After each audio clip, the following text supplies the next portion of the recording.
The bridge of the Zalathi research vessel hummed with quiet efficiency as Commander Vexaria studied the vast emptiness of space through the main viewport. Her 6 eyes blinked in sequence, a sign of deep concentration among her species. For 3 cycles, they had been mapping this remote sector, cataloging dead worlds and asteroid fields. Nothing remarkable had appeared on their sensors until now. "Commander," Science Officer Threk called out, his blue-scaled fingers dancing over the holographic controls.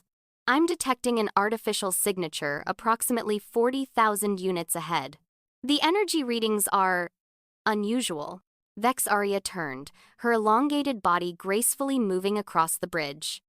The Zalathi were known throughout the Galactic Concordat for their scientific prowess and peaceful nature. They had never needed weapons more sophisticated than simple defensive shields. Why would they? The galaxy had been at peace for over 1,000 cycles. "Define unusual," she said, moving to stand behind Threk's station. "The signature matches no known vessel design in our database. It appears to be a ship, but the power output is excessive, far beyond what any civilized species would require for space travel." "Perhaps it's a mining vessel," suggested Navigator Krill, her tentacles waving dismissively. "Some of the Outer Rim species use high-energy boring equipment." But Threk shook his head, causing the bioluminescent patches on his neck to flicker. "No, the configuration is all wrong. This reads more like..." He paused, double-checking his readings. "Commander, if I didn't know better, I'd say this vessel is designed for combat." The bridge fell silent. Combat vessels were relics of a barbaric past, studied only in historical contexts. No species had built true warships in living memory. "Impossible," Vexaria said, though her voice carried a note of uncertainty. "Scan it thoroughly. There must be a logical explanation." As the Zalathi vessel approached, the mysterious ship came into visual range. What appeared on their screens made every crew member freeze in shock.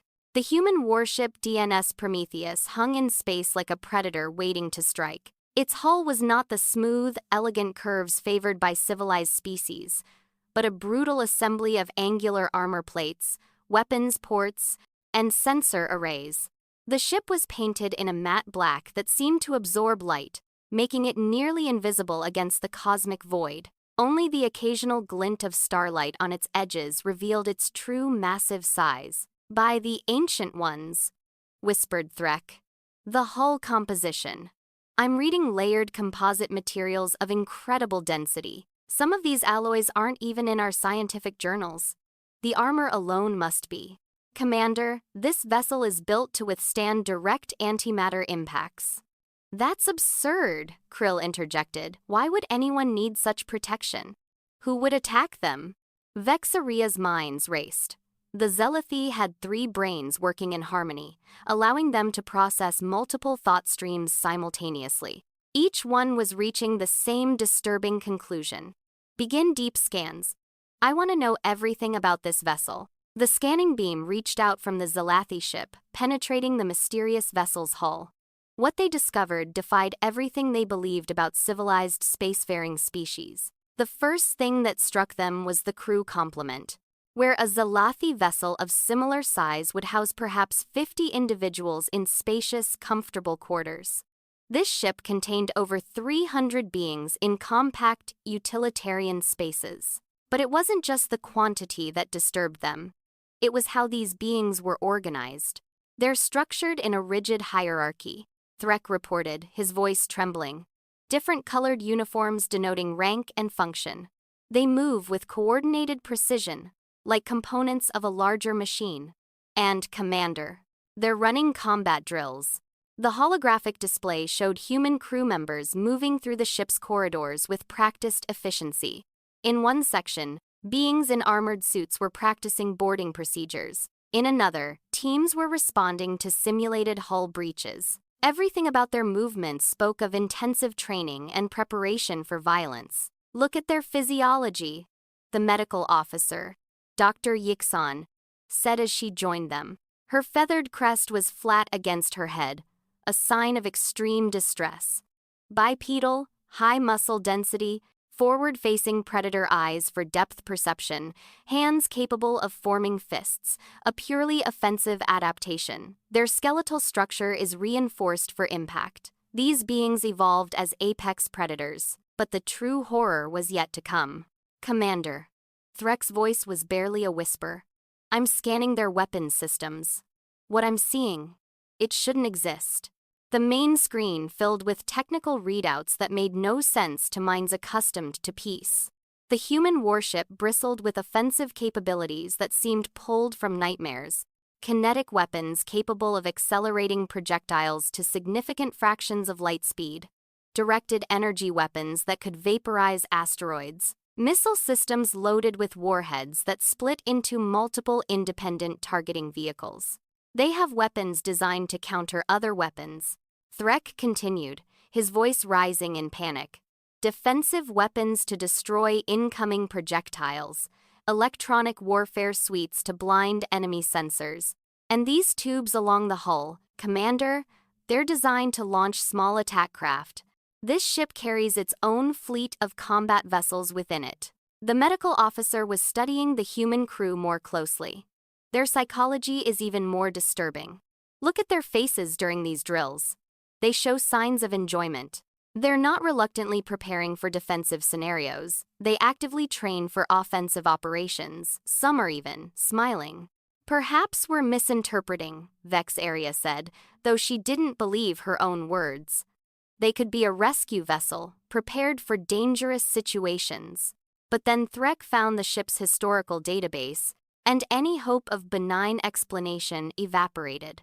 Commander. Their history. By the void. Their history. The screen filled with images that would haunt the Zealothi crew forever. Images of human conflicts stretching back thousands of years. Cities reduced to ash. Entire continents reshaped by warfare. Weapons that poisoned the very ground for generations. The humans hadn't just experienced war, they had perfected it into an art form. They fought wars over resources, ideology, territory, religion. Sometimes just because they could. Threk read from the data. They've used chemical weapons that dissolved organic matter, biological weapons that targeted specific genetic markers, nuclear weapons that could crack continents. They've fought in every environment: land, sea, air, space. They've turned every scientific advancement into a weapon. Look at this. Krill pointed to a section of data with a trembling tentacle. They have entire academic institutions dedicated to studying warfare. They call it military science. They have philosophers who write about the nature of conflict, strategists who spend their lives planning for wars that haven't happened yet. The medical officer was examining records of human military training. They deliberately break down their recruits psychologically and rebuild them as warriors. They use controlled trauma to prepare for combat. They have a saying, the more you sweat in peace, the less you bleed in war. They prepare for violence even when none threatens them. But perhaps most disturbing of all was what they found in the ship's computer core. Contingency plans. Thousands upon thousands of military scenarios, planned responses to every conceivable form of attack. The humans had strategies for fighting enemies they had never met, using weapons that didn't yet exist, in locations they had never visited. They have plans for fighting in gas giant atmospheres, inside stars, in the void between galaxies. Threk's voice was hollow. They have classified entire hypothetical species by threat level and created specific combat doctrines for each. They rank other civilizations by their potential as military adversaries. And their weapons research, another officer added. They're working on things that violate what we thought were fundamental laws of physics. Weapons that manipulate gravity, devices that could collapse space-time, munitions that exist partially in other dimensions. They're not content with their current arsenal. They're constantly seeking more devastating ways to destroy. The cultural analysis was equally frightening. Human entertainment was filled with stories of conflict and victory. Their heroes were warriors, their legends built around battles. They had a concept called glory that was intrinsically tied to combat effectiveness. Their children played games that simulated warfare. They've democratized violence, Doctor. Yixan observed. It's not just their military class, their civilians train in combat techniques they call martial arts. They carry personal weapons, they teach their young to fight. Every human is a potential warrior. The strategic implications were terrifying. The scan revealed that this wasn't their only warship. The humans had hundreds like it, each one capable of devastating entire star systems. They maintained multiple fleets, with doctrines for coordinated attacks that could overwhelm any defense the Galactic Concordat could mount. Their combat AI systems, Threk noted with growing horror. They've created artificial intelligences whose sole purpose is to calculate the most efficient ways to destroy enemies. These AIs run millions of combat simulations continuously, learning and adapting. They're prepared for wars against enemies that don't even exist yet. But what truly shook the Zalathi crew was the realization that the humans weren't actively hostile. The scan showed no immediate aggressive intent. The warship was simply patrolling, its crew going about routine duties. This level of militarization was their normal state. They maintained these weapons, trained these warriors, and developed these strategies not because they were at war, but because they simply assumed war was inevitable. "Commander," Threk said quietly, "I'm detecting something else." The ship's mission logs indicate they're on a diplomatic mission. This terrifying engine of destruction is what they send to make peaceful contact with other species. The implication was clear. If this was their diplomatic face, what did their true war fleet look like? As the scan continued, they discovered more unsettling details. The humans had something they called rules of engagement, codes that actually restricted their use of violence. The fact that they needed rules to limit their capacity for destruction spoke volumes about their nature. They had concepts like war crimes, acts of violence so extreme that even they considered them unacceptable. "They've industrialized warfare," Vexaria said, her voice flat with shock. "They've turned destruction into a science, violence into a profession. They've built their entire civilization around the assumption that conflict is not just possible, but inevitable." The psychological profiles of the crew were perhaps the most disturbing element. These weren't reluctant warriors forced into service. They were volunteers who had chosen this life. They took pride in their combat readiness, competed with each other to improve their killing efficiency, bonded over shared training in violence. "Look at their medical bay," Dr. Yisan pointed out. "Half of it is dedicated to trauma medicine. They're so accustomed to violence that they've become experts at repairing its damage. They can rebuild shattered bodies, replace destroyed organs, even revive the recently dead, all technologies developed because they expect casualties." The ship's armory was a cathedral of destruction. Weapons of every conceivable type, from primitive blade weapons to exotic energy systems. Personal armor that could withstand direct hits from energy weapons, grenades that created localized singularities. And everything was maintained in perfect condition, ready for immediate use. "They have something called combat veterans aboard," Threk noted, individuals who have survived multiple military engagements. They're revered by the others, their experience in dealing death considered valuable. They have ribbons and medals celebrating their participation in violence. The deeper they looked, the more horrifying it became. The humans had backup plans for their backup plans, contingencies for if their ship was destroyed, protocols for fighting to the last individual. They had something called scorched earth policies, plans to destroy everything useful rather than let an enemy have it. "Commander, I've found their military history archives," Krill announced. "They've fought over 40,000 recorded conflicts in their history. They've never had a period longer than 50 years without somewhere on their planet being at war. Peace, for them, is just the pause between conflicts." The human database revealed they had a phrase: "If you want peace, prepare for war." It was a fundamental aspect of their psychology. They couldn't conceive of lasting peace without the threat of overwhelming violence to enforce it. As the scan neared completion, one final discovery shook them to their core. The warship had detected their scan halfway through but had allowed it to continue. They wanted to be scanned, They wanted others to know exactly what they were capable of. It's a warning, Vexaria realized. They're showing us their teeth. They want the galaxy to know that attacking humanity would be inadvisable. The numbers were staggering. The ship alone carried enough firepower to sterilize a planet. Its crew was trained to a level of combat efficiency that defied belief. And according to their records, this wasn't even one of their primary battleships. This was what they considered a modest patrol vessel. Commander, Threk's voice was very small. What do we do with this information? Vexaria stared at the human warship on the screen. Such a small thing against the vastness of space, yet it contained enough destructive potential to end civilizations. And somewhere in human space, hundreds more like it waited, crewed by beings who had evolved alongside warfare, who had turned violence into science, who prepared for battles that might never come with an enthusiasm that defied comprehension. We report to the Concordat, she said finally.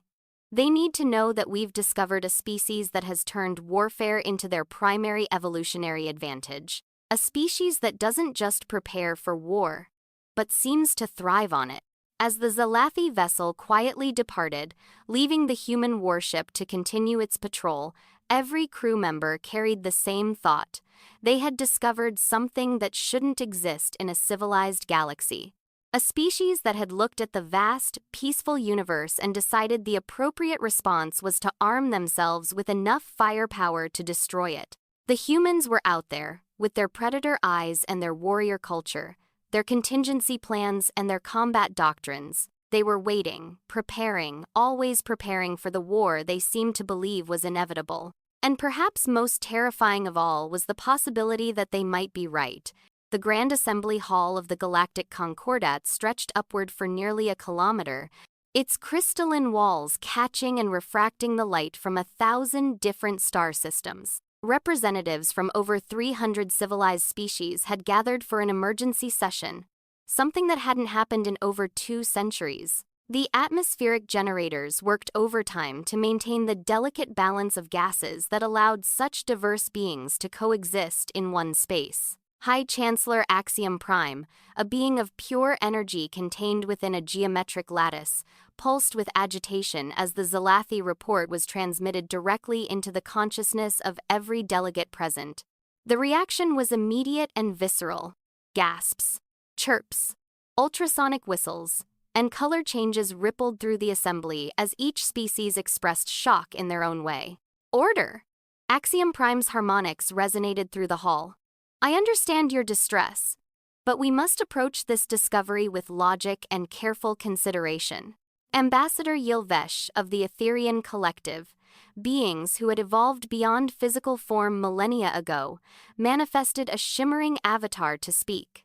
How is this possible? We've monitored that sector for eons.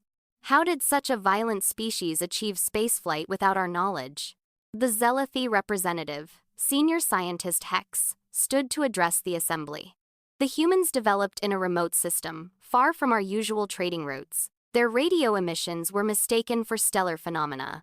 By the time they achieved faster-than-light travel, they had already built their military infrastructure. Show us more, demanded the Quellian ambassador, a silicon-based lifeform whose crystalline structure resonated with anxiety. We need to understand the full scope of this threat. What followed was a deeper dive into human military culture that left the assembly in stunned silence. The presentation began with Earth itself, showing how humans had evolved on a world that seemed designed to create warriors. Predators, natural disasters, diseases, limited resources, every aspect of their homeworld had forced them to fight for survival. They have a saying, Hex explained, what doesn't kill you makes you stronger. They've built their entire civilization on this principle. Every challenge is seen as an opportunity to become more capable of violence. The holographic display showed human military academies, institutions where young humans spent years learning nothing but the art of organized destruction. The curriculum was staggering: tactics, strategy, logistics, weapons technology, psychology of combat, history of warfare. They studied battles the way other species studied poetry. They begin military training in childhood, Hex continued. Something they call cadets or scouts. Children as young as 10 years old learn basic military skills disguised as recreational activities. By the time they reach adulthood, even their civilians have a fundamental understanding of tactical thinking. The Prixian delegate, whose species had achieved peace through biochemical empathy, trembled as they absorbed this information.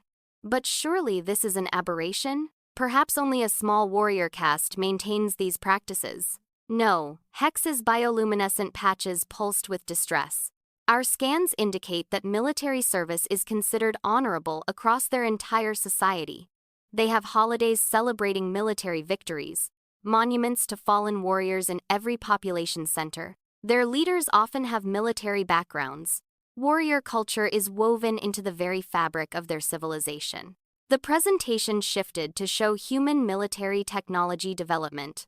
Where most species had abandoned weapons research after achieving interstellar travel, humans had accelerated theirs. They had entire planets converted to military research facilities, space stations dedicated to weapons testing, moons hollowed out to serve as ammunition depots. Observe their military budget. Hex indicated a graph that made several delegates physically recoil. They dedicate approximately 30% of their total productive capacity to military purposes, even during what they call peacetime. They have a military-industrial complex that employs millions, possibly billions of individuals. "This is madness," whispered the vegan ambassador, her photosynthetic skin turning pale.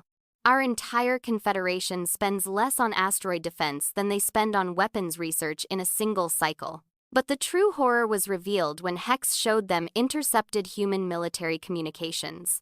The humans didn't just prepare for defensive wars. They had active plans for offensive operations across the galaxy.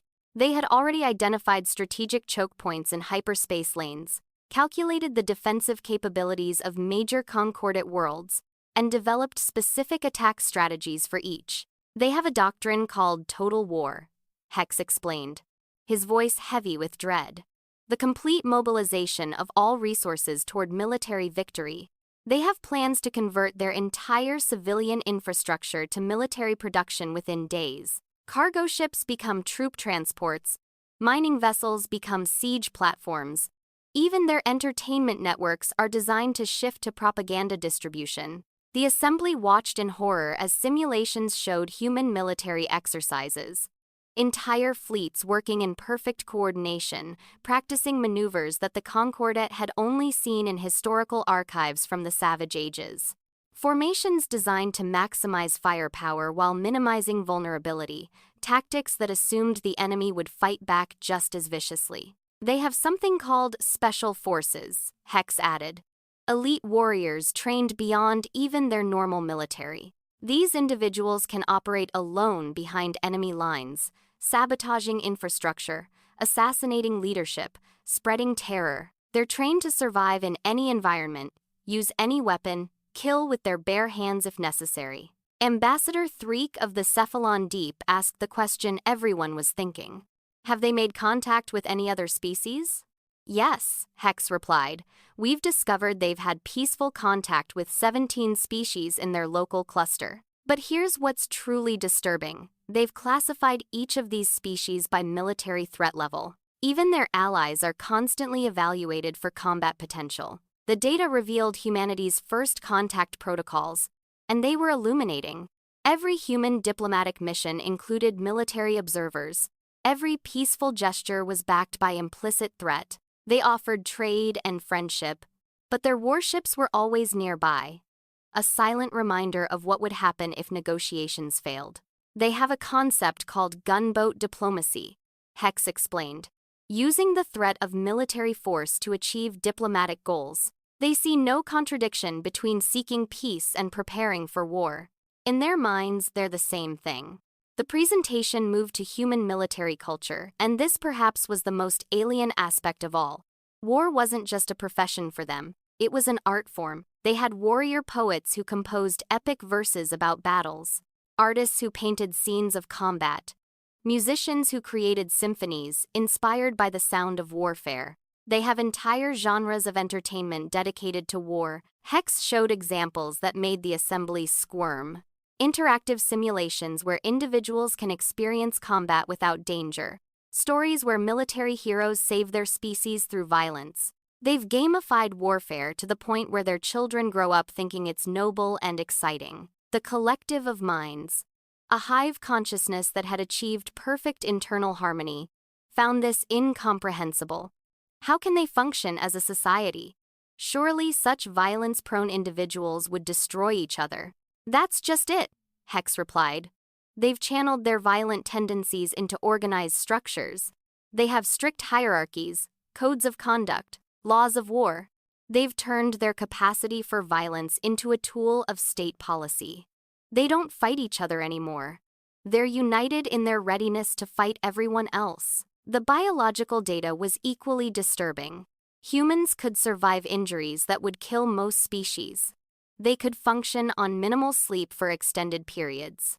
Their bodies produced combat drugs naturally, adrenaline that enhanced their strength and speed, endorphins that allowed them to ignore pain. They were biological weapons platforms, optimized for violence through millions of years of evolution. Their special forces undergo enhancement procedures, Hex revealed. Genetic modification, cybernetic implants, chemical conditioning. They're creating super soldiers, beings even more capable of violence than their natural evolution produced. And they see nothing wrong with this. The discussion turned to humanity's nuclear arsenal. While most species had abandoned atomic weapons as too dangerous, humans had refined them into an art form. They had weapons that could crack moons, devices that could ignite gas giants, missiles that could turn stars into weapons. They have something called mutually assured destruction, Hex explained to the baffled assembly. The ability to completely annihilate any enemy even if they themselves are destroyed. They've built doomsday weapons and scattered them throughout their territory. Attack them, and even in death, they'll ensure you don't survive either. This is insanity. The Uthran delegate's crystalline form vibrated with distress. They've turned paranoia into policy. It gets worse, Hex continued. They've seeded sleeper ships throughout the galaxy, hidden vessels with frozen crews, waiting to be activated. If their main civilization falls, these ships will awaken and seek vengeance. They've ensured their capacity for violence will outlive them by potentially millions of years. The psychological profiles were perhaps the most disturbing aspect. Human soldiers showed signs of what they called post-traumatic stress, mental damage from experiencing combat. Yet they continued to serve, continued to fight. They knew war damaged them, and they did it anyway.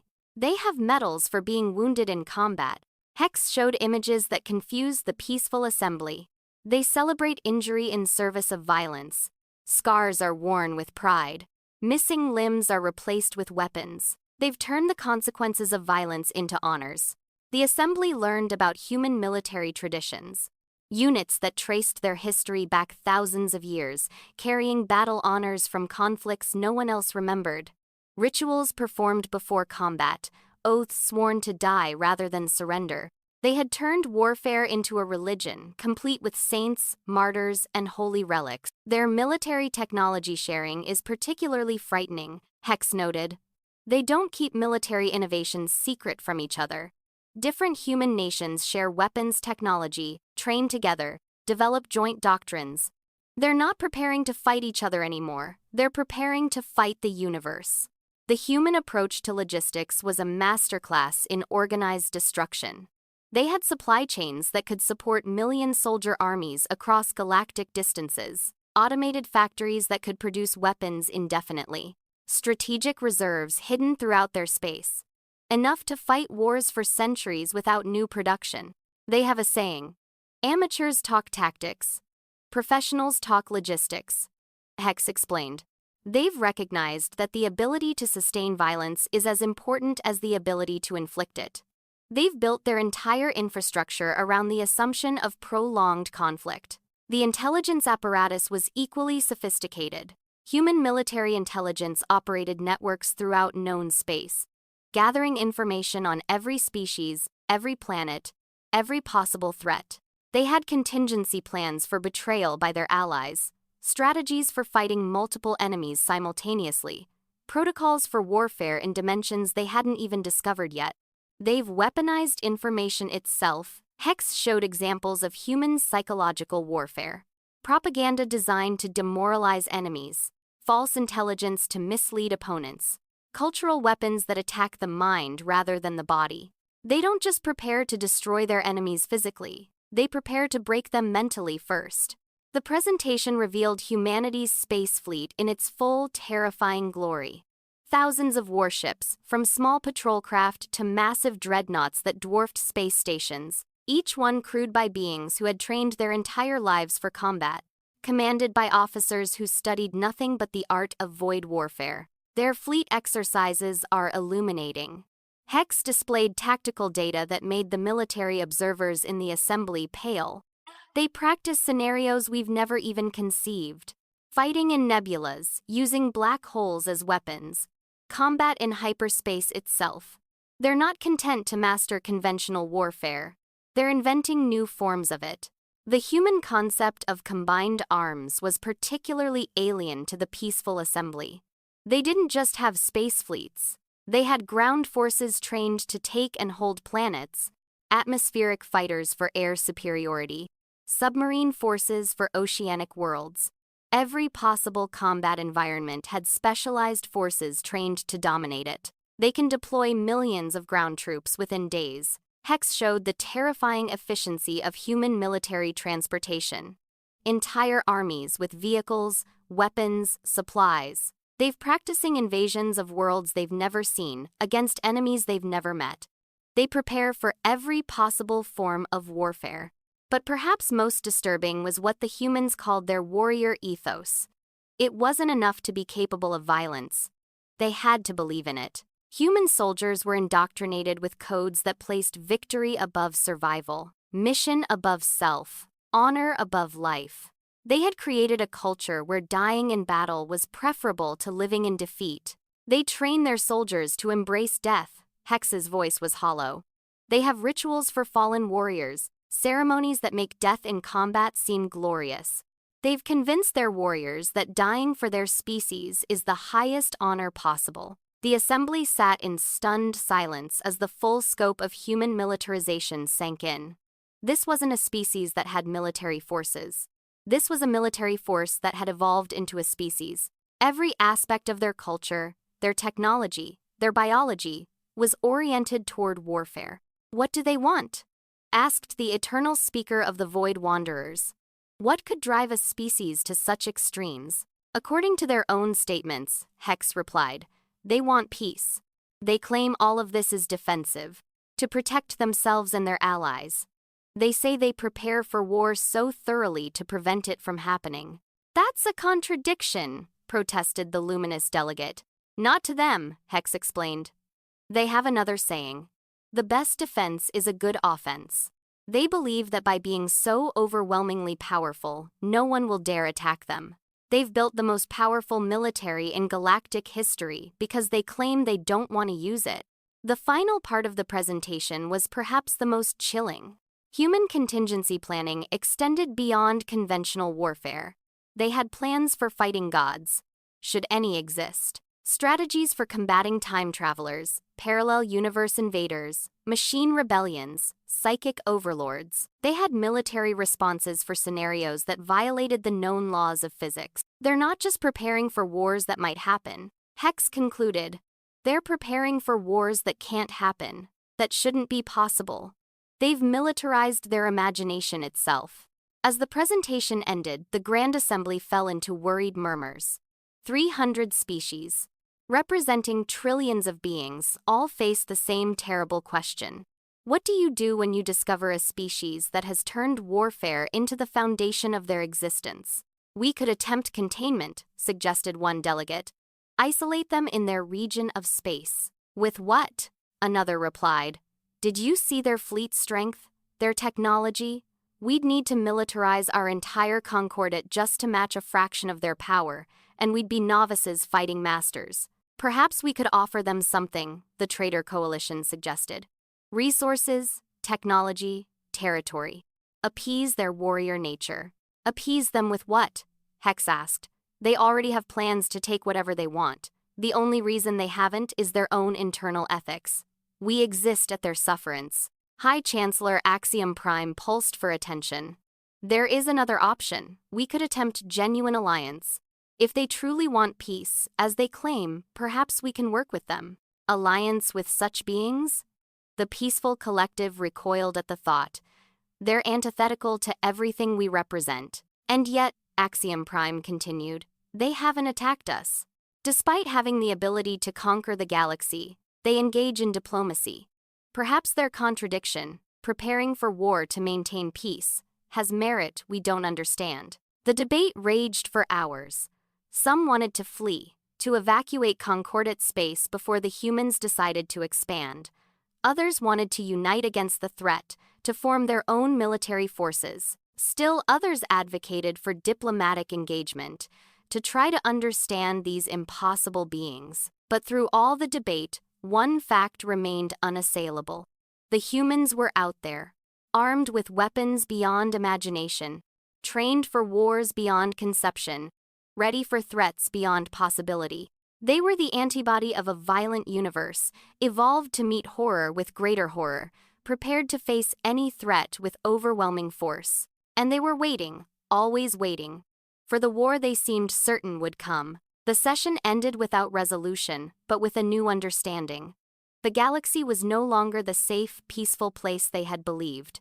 Somewhere among the stars, a species of warriors watched and prepared, their finger always on the trigger, their eyes always on the horizon. The age of peace hadn't ended, but the age of innocence had.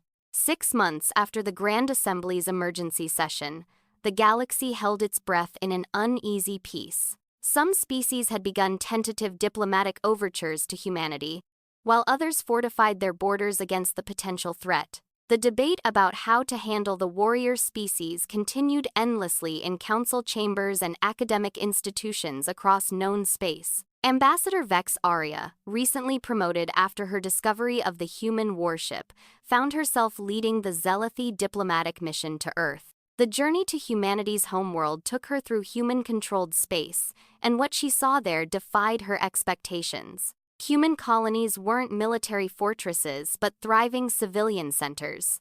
Children played in parks, artists displayed their work in galleries, musicians performed in amphitheaters. If not for the occasional military patrol and the defensive platforms orbiting each world, it could have been any peaceful sector of the Concordat. Curious, isn't it? Her human liaison, Commander Sarah Chen, observed. You expected armed camps and martial law? Vex Aria's 6 eyes focused on the human. Chen was typical of her species, compact, muscular, with the forward-facing eyes of a predator. Yet she smiled easily and spoke of her 2 young children back on Mars with obvious affection. Your military capabilities suggest a culture devoted entirely to warfare, Vexaria replied carefully. Chen laughed, a sound that still sent instinctive shivers through the Zelathi's nerve clusters. We learned long ago that warriors fight best when they have something worth fighting for. All our weapons, all our training, it's to protect this. She gestured toward a colony view screen showing humans living peaceful lives. But the universe has a way of testing such philosophies. The alarm came during the 3rd day of diplomatic talks. Every communication system in human space lit up simultaneously, military channels blazing with encrypted traffic. Chen's relaxed demeanor vanished instantly, replaced by something that made Vex Aria's evolutionary instincts scream danger.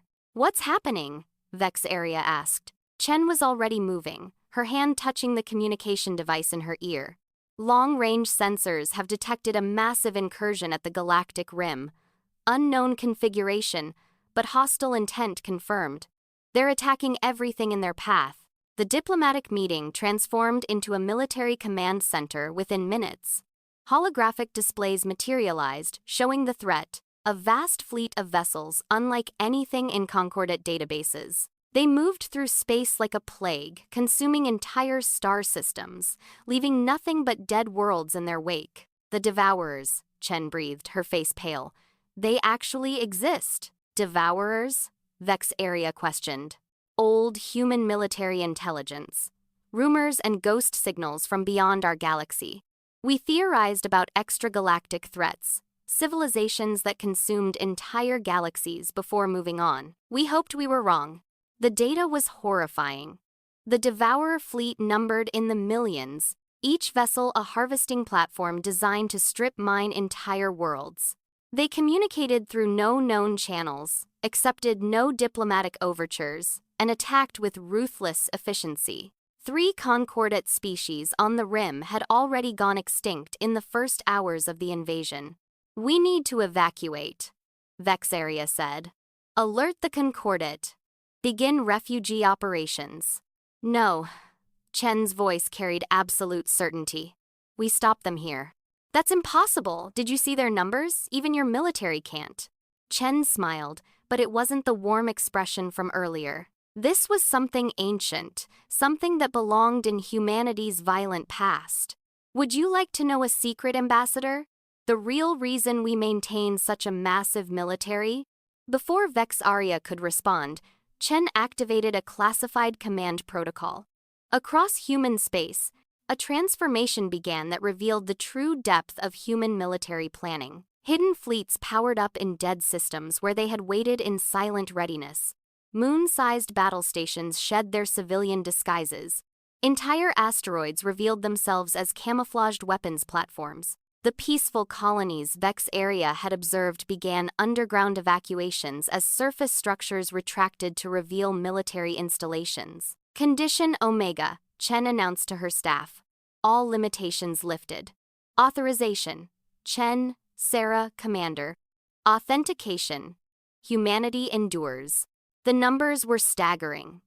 Where the Zalathi had counted thousands of human warships, tens of thousands appeared on tactical displays. Reserve fleets, mothballed armadas, automated defense platforms. Humanity's true military might revealed itself like a sleeping giant awakening. "You hid this," Vexaria gasped. "Even our deep scans didn't detect. We've been hiding our true strength for centuries," Chen explained as she coordinated the response. "Every species we've encountered has been terrified by what little we showed them. Can you imagine their reaction if they knew the truth?" The human response was swift and coordinated. Fleets that had been scattered across the galaxy converged on the threat with clockwork precision. Military gates, massive artificial wormholes hidden in empty space, activated to allow instant deployment across impossible distances. Battle Group Alpha through Omega, engage at will. Fleet Admiral Morrison's voice echoed across command channels. "Weapons free. I repeat, weapons free. Show them why this galaxy is under human protection." What followed was warfare on a scale the galaxy had never witnessed. Human ships didn't just engage the Devourers, they dissected them. Tactics refined over millennia of military history were deployed with mechanical precision. Feints, ambushes, coordinated strikes that hit from a dozen directions simultaneously. "Watch," Chen told the stunned Zalathi delegation. "This is why we prepare." The human fleet moved like a single organism, each ship knowing its role in the greater strategy. Destroyers harried the enemy flanks while battleships formed anvils against which the Devourers were crushed. Carriers launched swarms of fighters that struck with surgical precision, targeting weak points identified by advanced tactical AI. But it was the weapons that truly demonstrated human military innovation. Singularity missiles that created temporary black holes, tearing apart Devourer formations, dimensional phase cannons that attacked from parallel realities, neutron cascade bombs that turned the enemy's own mass into explosive energy. "Your weapons," Vexaria observed with growing awe. "They're not just more powerful, they're impossibly advanced. We've had a long time to prepare," Chen replied. "Every military scientist, every weapons researcher, every strategic thinker in human history has contributed to this. We stand on the shoulders of warriors stretching back to our species' dawn." The Devourers adapted quickly, their hive-mind intelligence learning from each engagement. But for every adaptation, humanity had a counter-strategy already prepared. When the enemy deployed energy shields, humans used kinetic weapons. When they switched to point defense, humans responded with saturation missile attacks. Contingency 17 Alpha. Admiral Morrison ordered. They're learning too fast. Time to show them human unpredictability. What happened next defied military convention. Human ships began performing maneuvers that seemed insane. Deliberate ramming attacks, suicidal charges into enemy formations, individual vessels taking on entire enemy fleets. But each apparent act of madness was calculated, part of a larger strategy that unfolded across the battlefield. They're not just following doctrine, Vexaria realized. They're improvising, creating new tactics in real time. That's the human element, Chen confirmed. All our technology, all our preparation, it means nothing without the warrior's instinct. We train our people to think, to adapt, to find victory in impossible situations. The battle raged across star systems, reality itself bending under the strain of weapons that pushed physics to its limits. Planets were evacuated in minutes as combat spilled into inhabited systems. Human ground forces deployed to worlds under attack, holding positions against overwhelming numbers while civilians escaped. Lieutenant Martinez's unit is surrounded, a tactical officer reported. They're requesting immediate extraction. Negative, Martinez's voice crackled over comms. We hold. Get those civilians out. We knew what we signed up for. Vexaria watched in amazement as a single battalion of human soldiers held off an entire devourer harvesting fleet, buying time with their lives. They fought with weapons, then with salvaged enemy equipment, then with improvised explosives, and finally hand to hand. They didn't surrender, didn't retreat, didn't stop until the last evacuation ship was away. How? She asked Chen, who was watching the tactical feed with tears in her eyes. How can they do that? Because they're human, Chen replied simply. Because somewhere in our DNA is the memory of an ancestor who stood against a predator with nothing but a sharp stick and the determination to protect their family. We've just given them better sticks. The tide turned when humanity deployed their most classified weapons. Temporal disruption fields that aged devourer ships to dust in seconds. Consciousness bombs that severed the hive-mind connection, turning the enemy fleet against itself.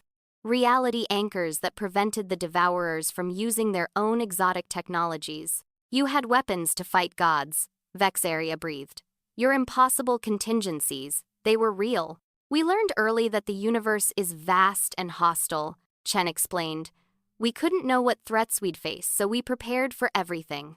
Gods, demons, living concepts, time-traveling conquerors. We had plans for them all. Turns out, we needed them. The Devourer fleet, faced with resistance unlike anything in their galactic consumption, began to falter. Their advance slowed, then stopped, then reversed. Human fleets pressed the advantage, driving them back toward the galactic rim. But humanity's true nature was revealed not in their victory, but in what came next. Devourer flagship is crippled, tactical reported. Shall we destroy it? Admiral Morrison's response surprised everyone. Negative. Establish communication. Let's see if they can talk now that we've proven we can fight. It took hours, but eventually, communication was established. The Devourers, it turned out, weren't mindless consumers but a desperate species fleeing something even worse from their home galaxy. Their harvesting was survival, taking resources to continue their eternal flight. You could have asked for help, Admiral Morrison told their representative. We have never encountered resistance like yours. Other species flee or die. You fought with joy. You were prepared for us before you knew we existed. What are you?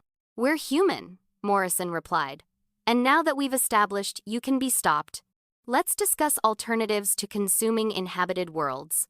The negotiations that followed were tense but productive.